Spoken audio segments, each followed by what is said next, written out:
Gusto mo ba ng rental investment? So gusto mo ba na magkaroon ng property, no, na pwede mong gamitin sa negosyo?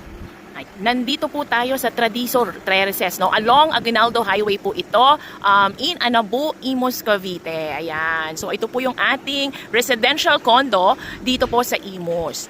Ayan, ready for occupancy na po, no? At ang kagandahan dito, may promo po kami, no? May promo po kami dito na low down payment. So napakababa po ng cash out, no? Sa ang down po lang natin dito, no, kung studio unit na 20 square meter, nasa 49,500 lang po. And then kung gusto niyo naman po ng one bedroom, ang down payment o yung cash out lang po natin ay nasa 63,500. Ang size na po noon ay nasa 26 square meter, no? Complete na po ito, with tiles na po ito and partition.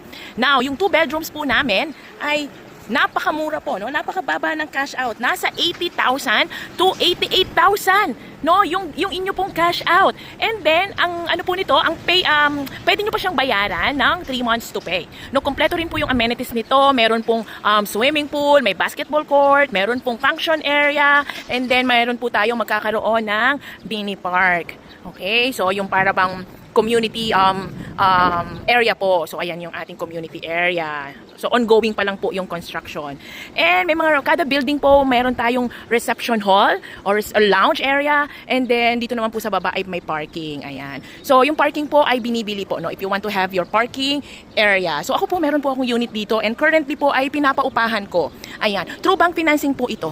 Okay? So, kumbaga, ang ilalabas nyo yung down payment, move-in fees, miscellaneous fees. Okay? If you want to, ano po ito, no? Ipasok sa Airbnb and sa renta po, no? Pwede po. So, ang kagandahan nito, yung sa amortization nyo po, no?